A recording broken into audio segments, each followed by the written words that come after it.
Global skill development mission में आपका स्वागत है।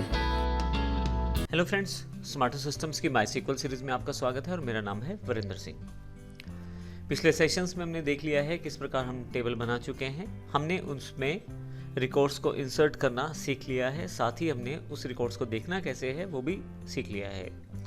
इस सेशन में हम बात करने वाले हैं अगले कॉन्सेप्ट के बारे में, जिसमें हमारे पास अगर पहले से कोई टेबल अवेलेबल है और उसमें हमने कुछ मॉडिफिकेशन करना है, जैसे कि आप किसी नए कॉलम को अपने बने हुए टेबल में ऐड कर सकते हैं, किसी पुराने कॉलम को ड्रॉप कर सकते हैं, या पहले से बने हुए कॉलम को आप मॉडिफाई भी कर सकते हैं। जैसे मान लीजिए मेरे पास यहाँ 3 फील्ड पहले से बनी हुई हैं टेबल में, स्टूडेंट आईडी, नेम और एड्रेस, और एक फील्ड और ऐड करना चाहता हूँ, स्टूडेंट एज। तो बने हुए टेबल में मैं ऐड कर सकता हूँ। उसके लिए मुझे कमांड प्रयोग करनी पड़ेगी अल्टर टेबल। उसके पश्चात मुझे टेबल का नाम देना पड़ेगा। ये बिल्कुल क्रिएट टेबल जैसी ही कमांड है, केवल इसमें आप ऐड कर रहे हैं फील्ड को ऐड करने के लिए आप ऐड कीवर्ड का प्रयोग करेंगे और साथ में उस फील्ड का नाम और data type, add student as integer. इसके साथ ही एक आपके पास कॉलम और जुड़ जाएगा। आप एक साथ एक से ज़्यादा फील्ड्स को भी ऐड कर सकते हैं, जैसे यहाँ राइट हैंड साइड में एग्जांपल दिया गया है। इसमें फ़र्क कुछ नहीं है, बस आपको एक साथ सभी फील्ड्स की जानकारी देना है और आपके पास वे सारी फील्ड ऐड ऑन हो जाएंगी।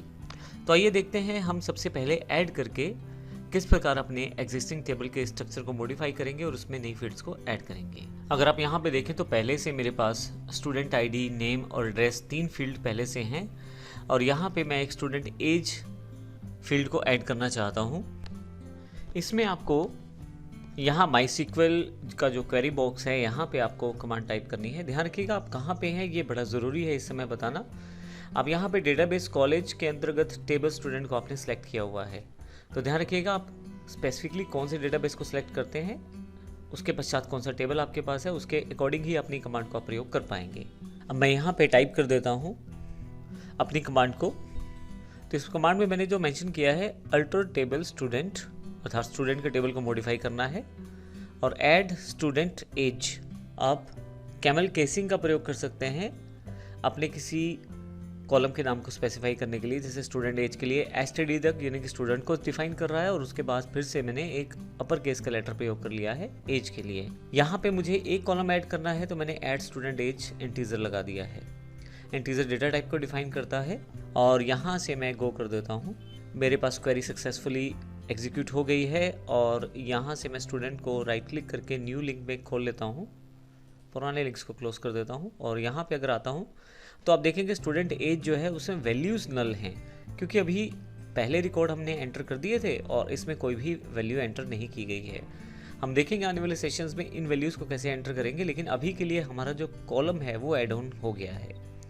इसी तरह से फिर से अगर एक से अधिक कॉलम आपको एंटर करने हैं एक साथ, तो इसी तरह से अगर आपको एक से अधिक कॉलम एक साथ इंसर्ट करने हैं तो आप इसी कमांड को दोबारा प्रयोग कर सकते हैं। आइए देखते हैं किस प्रकार से। मैं एसक्यूएल पे चला जाता हूं और ये पुरानी वाली कमांड को हटा के कंट्रोल V प्रेस कर देता हूं, क्योंकि मेरे पास पहले से वो कमांड अवेलेबल है। ये कॉलम मैं ऐड कर चुका हूं, तो ये दोबारा ऐड नहीं करूंगा मैं। इसकी जगह मुझे 2 कॉलम और ऐड करने हैं, मार्क्स और रिजल्ट। तो ये देखते हैं किस प्रकार से उसे ऐड कर सकते हैं। बेसिक स्ट्रक्चर वही रहने वाला है, क्योंकि मुझे कुछ कॉलम्स ऐड ऑन करने हैं, तो उन सब के साथ मुझे ऐड, फिर कॉलम का नाम, फिर उसका डेटा टाइप डिफाइन करना है। ऐड स्टूडेंट मार्क्स कॉलम का नाम है और टीजर डेटा टाइप है। फिर से ऐड स्टूडेंट रिजल्ट जो है मेरे पास कॉलम का नाम है, और वेरकेट जो है मेरी डेटा टाइप है। ये करने के बाद कंट्रोल शिफ्ट एंटर शॉर्टकट है, आप एंटर कर दें, आपके पास क्वेरी एग्जीक्यूट हो जाएगी। और यदि अब मैं यहाँ से स्टूडेंट पे राइट क्लिक करके न्यू टैब में ओपन कर लूँ, तो मेरे पास पूरा का पूरा स्ट्रक्चर अवेलेबल हो जाएगा, जिसमें आप देखेंगे नेम, एड्रेस, एज, मार्क्स और रिजल्ट के साथ आईडी भी अवेलेबल है। लेकिन स्टूडेंट एज, मार्क्स और रिजल्ट में सभी वैल्यूज़ को नल दिया गया है, क्योंकि इसमें वैल्यू एंटर ही नहीं की गई अभी तक, और पिछले रिकॉर्ड तो पहले ही एंटर कर दिए गए थे।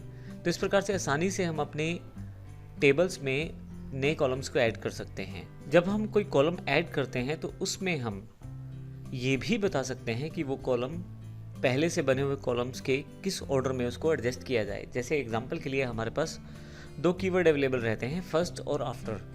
तो जब मैं अल्टर टेबल स्टूडेंट कमांड प्रयोग करूंगा तो उसके साथ में add student date of birth मुझे ऐड करना है, लेकिन मैं चाहता हूँ इसे स्टूडेंट आईडी के बाद ऐड किया जाए। तो इसके लिए मैं सबसे लास्ट में जब कॉलम की डेफिनेशन दे दूंगा, उसके पश्चात मैं आफ्टर उस कॉलम का नाम लिख दूंगा जिस कॉलम के बाद मैं उसे चाहता हूँ। इवन मैं फर्स्ट का भी प्रयोग कर सकता हूँ। फर्स्ट और आफ्टर में से चूज़ करके मैं एक पर्टिकुलर लोकेशन या पर्टिकुलर कॉलम के पश्चात अपने नए कॉलम को इंसर्ट कर सकता हूँ। आइए देखते हैं इसको किस प्रकार हम कर सकते हैं। इसके लिए मैंने पहले से ही कमांड कॉपी की हुई है। मैं अपने SQL क्वेरी बॉक्स में लाकर इसे पेस्ट कर देता हूँ। अब इसमें जो कमांड है उसको चेक कर लेते हैं। सेलेक्ट स्टार फ्रॉम स्टूडेंट पहले रिजल्ट दिखाएगा आपको, और सेमीकोलन के बाद ये स्टेटमेंट खत्म हो गया है। उसके पश्चात मेन स्टेटमेंट हमारे पास ये है, अल्टर टेबल स्टूडेंट। स्टूडेंट वाले टेबल को मॉडिफाई करेंगे। Add student date of birth, और उसके पश्चात उसका डेटा टाइप डेट है, और ये कहाँ इंसर्ट करना है, after student ID. Student ID field के बाद आप इसे इंसर्ट कर सकते हैं। अभी अगर मैं आपको स्ट्रक्चर दिखा दूँ, यहाँ पे मैं यानी बॉक्स में खोल लेता हूँ, तो स्टूडेंट आईडी, नेम, एड्रेस और एज, मार्क्स और रिजल्ट हमारे पास अवेलेबल हैं। अब हम डेट ऑफ बर्थ को इंक्लूड करने वाले हैं, और वो भी स्टूडेंट आईडी के पश्चात, अर्थात यहाँ दूसरे नंबर पे ये कॉलम आना चाहिए। अब यहाँ पे मैं आपको बता दूँ, ये सभी कमांड्स पहले से आपकी DVD और पेन ड्राइव में अवेलेबल हैं। अगर नहीं है तो भी आप हमारे www.issstword पर जाकर डाउनलोड सेक्शन से या smartersystems.in पर जाकर डाउनलोड सेक्शन से डाउनलोड कर सकते हैं। अब यहाँ मुझे केवल गो करना है। अब यहाँ पे यदि आप देखें तो सबसे पहले, क्योंकि हमने यहाँ 3 क्वेरीज लगाई थी, सबसे पहली क्वेरी थी हमारे पास सेलेक्ट स्टार फ्रॉम स्टूडेंट, जो पहले का स्ट्रक्चर था उसको दिखाया गया है। थोड़ा सा अगर आप नीचे आ जाएं तो आपके पास अल्टर टेबल स्टूडेंट कमांड थी, जिसमें हमने student date of birth add किया है डेट डेटा टाइप के साथ, और जो स्टूडेंट आईडी के बाद दिखाई देना चाहिए। तो वो अब यहाँ पे यदि देखें तो दूसरे वाली सेलेक्ट स्टार स्टेटमेंट में उसे डेट ऑफ बर्थ को दिखाया गया है यहाँ दूसरे नंबर पे। तो इस तरह से आप मॉडिफाई कर सकते हैं अपने ऑलरेडी के एग्जिस्टिंग डेटाबेस के टेबल्स को, और उसमें अपने कॉलम्स को ऐड कर सकते हैं। अगले सेशन में हम टेबल के स्ट्रक्चर को किस प्रकार और मॉडिफाई कर सकते हैं वो देखेंगे, जिसमें हम देखेंगे कि अगर कॉलम ड्रॉप करना हो तो उसका क्या तरीका है, या रीनेम करना हो तो उसका क्या तरीका है। धन्यवाद।